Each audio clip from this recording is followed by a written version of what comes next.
Coup de feu claque sur ma droite, vers Richard qui saute en arrière au moment où il allait pénétrer dans les rideaux de végétation qui obstruent l'entrée d'une faille creusée par le sabre d'un géant.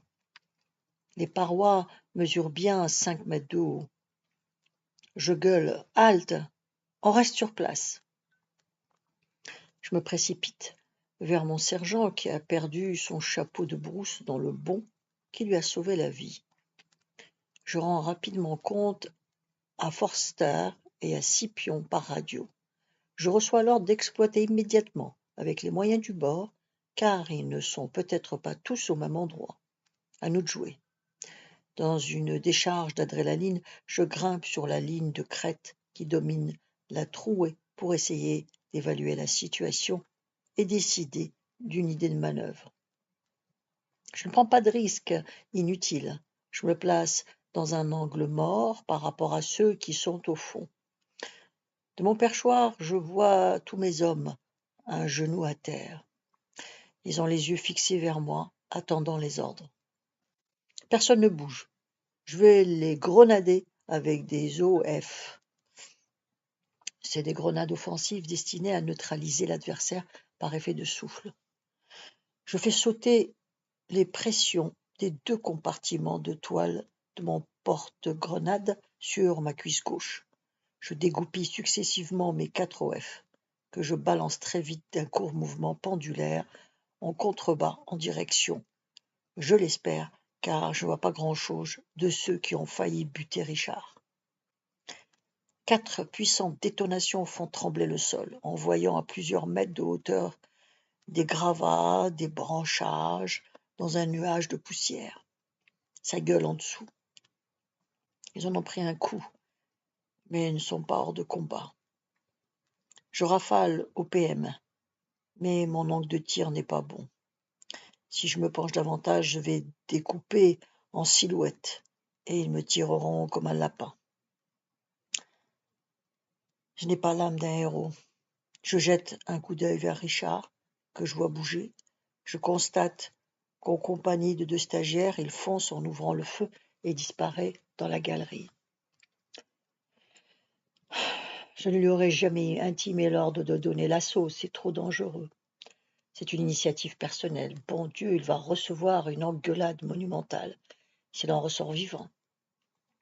Je dévale la pente pour me porter vers eux. Des rafales de Mat 49 crépitent à tout va, accompagnées des aboiements rageurs des mousquetons. Plié en 2, je me coule derrière eux, le canon en l'air pour ne pas leur tirer dans le dos. Tenez bon, j'arrive. Quelques mètres plus loin, je tombe sur une mêlée confuse dans la pénombre. Au milieu des branchages arrachés, mes téméraires tiennent à bras-le-corps 3 rebelles en assez piteux état. J'aperçois un corps immobile, cassé en 2 dans un coin. Apparemment, un bouchon allumeur de grenade en plein front lui a fait une horrible blessure. Richard, Ali, Mokrane, ça va? Vous n'avez rien? Pas de problème, mon lieutenant. Par contre, eux, ils en ont. Tandis qu'ils conduisent sans ménagement les 3 prisonniers titubants sur leurs jambes vers l'extérieur, je récupère leur armement qui jonche le sol.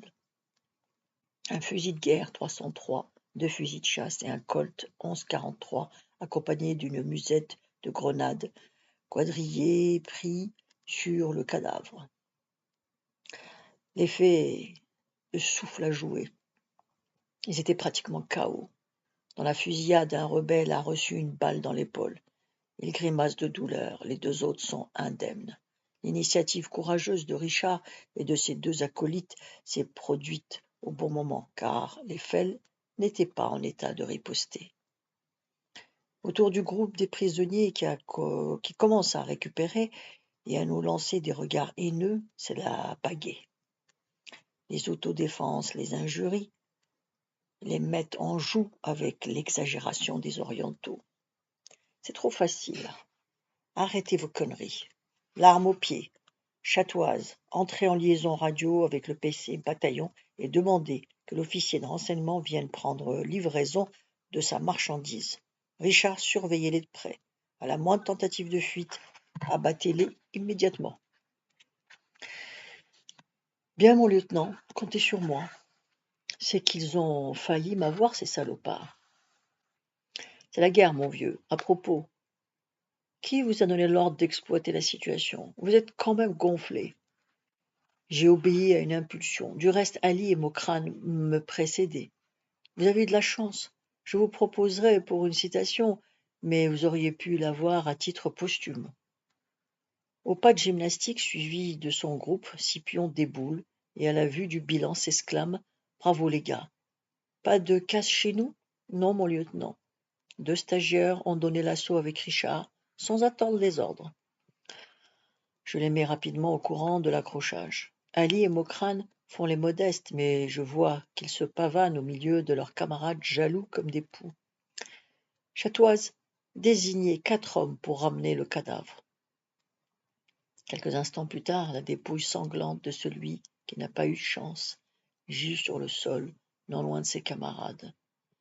Je m'approche des rebelles. Comment vous appelez-vous? D'où venez-vous? Où allez-vous? Pas de réponse, les mâchoires contractées, ils demeurent silencieux. Comme je m'approche de celui qui porte les galons d'adjudant de la Hélène, il crache à mon égard des injures que je ne rapporterai pas ici. Tue-le, ce chien, dit Afraoui derrière mon dos. Fous-moi la paix, Afraoui. L'officier de renseignement saura le faire parler. C'est pas notre boulot. Une galopade dans les buissons, les tabors débarquent à leur tour, poussant des exclamations gutturales dans une langue que je ne comprends pas. Le capitaine est sur leurs talons. Instinctivement, les stagiaires reculent. Le chef des tabors, le vieux sergent, plus barbu que jamais, le turban en bataille, s'approche du mort. D'un geste rapide, il défait le haut de son pantalon et s'apprête à uriner sur le corps. De vrais sauvages. D'une bourrade, je l'envoie promener. Il se rajuste en vitesse et pointe son mât 56 vers moi, le visage convulsé de rage. Je n'en reviens pas. Immédiatement, je le braque à mon tour avec mon PM. Un silence de mort plane. Tous craignent l'irréparable. J'aperçois deux dieux qui s'est glissé sur la droite et qui tient en joue le barbare. Putain, nous sommes en plein dans un mauvais western. Scipion gueule. Baissez vos armes, nom de Dieu. La voix de Forster claque comme un coup de fouet. Sergent, l'arme au pied, vite. Comme par miracle, il obéit au seul homme dont il accepte de recevoir un ordre. J'ai failli me faire buter par un supplétif de l'armée française. Je suis fou de rage. Mon capitaine, après ce qui s'est passé, je n'accepterai plus jamais de monter une opération avec vos sauvages. Je ne ferai pas de rapport au colonel, car je n'aime pas la délation, mais entre nous c'est terminé. Fortu a tout à fait raison, enchérit Scipion qui a assisté à la scène, pâle comme un mort, n'osant intervenir. Je regarde les prisonniers et j'ai comme l'impression que leur regard vers moi est moins dur. Toutefois, si nous étions tombés dans leurs mains, ils nous auraient probablement tranché la gorge et le reste. Mais voilà, nous ne sortons pas du même moule. Nerveusement, j'allume une cigarette et j'essaie de retrouver mon calme. C'est difficile, j'ai eu peur de ce guerrier d'un autre âge qui voulait me flinguer parce que je l'avais empêché de profaner un mort. Je ne pourrai jamais oublier cette scène. J'entends, côté stagiaire, si des sauvages ces gens-là. S'il avait tiré sur le lieutenant, je lui aurais coupé la gorge. En fait, sauvage, en voilà un autre. La diversion vient avec 3 jeeps qui stoppent sur la piste. Le commandant Migueli est là et bien sûr, il fait la gueule car le bilan va passer au bénéfice du CFAD et pas à celui du bataillon. Massé fait ligoter les 3 hommes et charge le cadavre dans une remorque, mais nous gardons l'armement, prise de guerre. Bon prince, Migueli s'adresse à Scipion. Pas mal votre petit coup. Vos stagiaires ne sont pas si mauvais que ça sur le terrain. Félicitations, mon vieux. Je les accepte, mon commandant, mais je n'oublie pas que c'est une de vos unités qui a poussé les rebelles dans notre direction. » Satisfait de cette réponse, après un salut protecteur de la main, le commandant embarque avec son escorte et repart en direction de Rabval. Forster s'est éclipsé sans bruit avec sa Arca sur Ouled Aïssa. Je suppose qu'il ne doit pas être fier de l'incident. Quant à nous, avec le butin pris à l'ennemi, nous prenons la direction du poste avec un bruit animé de conversation, aux intonations guerrières. Les stagiaires sont fiers d'eux. Leur exploit va grandir dans les chambrées, mais plus tard dans leur village. Puis plus tard dans leur village. Ils ont fait leur preuve au combat et nous ne manquerons pas d'exploiter au maximum cet événement dans les jours à venir. Nous pénétrons dans Ouled Hammer en soulevant une vive curiosité parmi la population. Il est plus de midi. Scipion me dit : « Mon cher Fortu, que diriez-vous d'une petite permission de 48 heures à la plaine ? Vous l'avez peut-être méritée. Vous direz à Juliette que je vous remplacerai tout de suite après. » Jamais toilette ne fut plus rapide, et 1 heure plus tard, frétillant comme un gardon, je sonne à ma porte. Une petite voix de l'autre côté demande prudemment : « Qui est là ? » Devine, ma chérie. La porte s'ouvre sur mon petit paradis, ma femme, ma fille. Que s'est-il passé là-bas pour qu'on t'ait demandé de repartir hier après-midi ? Je te raconterai plus tard.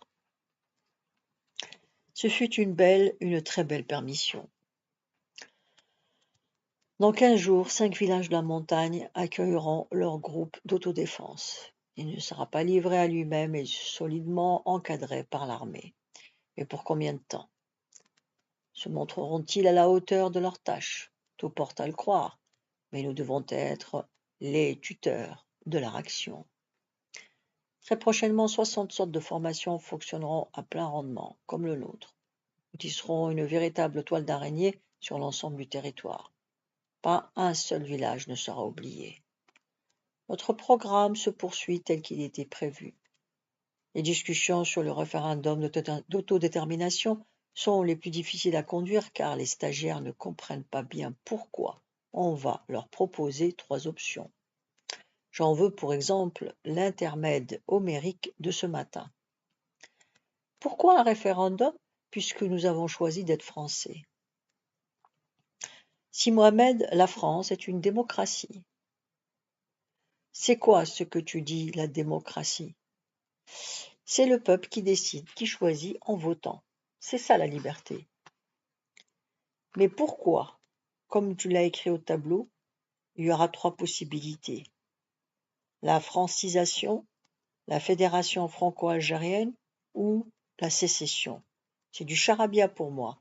Je veux être français, c'est tout. Je me dis in petto qu'il y aura une sacrée différence entre francisation et intégration. Mes Kabyles sont particulièrement imperméables aux subtilités de la langue française. Dans la salle, les visages interrogatifs montrent qu'ils ont envie de comprendre. Il faut que vous vous mettiez dans la tête que dans les 12 départements d'Algérie, tout le monde aura le droit de s'exprimer, même s'il ne reste qu'une poignée d'Algériens qui ne veulent pas être français, ils ont le droit de le dire. Attention, ils peuvent voter dans ce sens, mais pas lancer des grenades dans les marchés. Ceux-là, les terroristes, seront impitoyablement punis. Remous dans la salle, on discute ferme à voix basse, je laisse faire. Finalement, l'un d'entre eux a le mot de la fin. Tu verras, il y aura des millions d'Algériens qui voteront pour la France. Mais malheur à nous, s'ils votent pour ce que tu appelles la sécession, l'indépendance quoi. Alors nous dirons que tu nous as menti, car l'armée partira et nous serons tous égorgés. Il accompagne ses propos d'un geste significatif à la hauteur de son cou. C'est ce qui s'appelle une bonne analyse de la situation. Je conclus à mon tour espérant ne pas vendre mon âme au diable. Vous avez bien compris le problème. Mais dans quelques mois, Vous serez suffisamment nombreux pour convaincre la population de ce pays de voter dans le bon sens. Pour ne rien vous cacher, moi qui suis né en Tunisie, j'ai décidé de vivre avec ma famille dans l'Algérie française que nous bâtissons ensemble, cette Algérie pour laquelle beaucoup d'entre vous ont donné leur vie et versé leur sang. Inch'Allah, mon lieutenant. La suite demain. Vous pouvez vous abonner.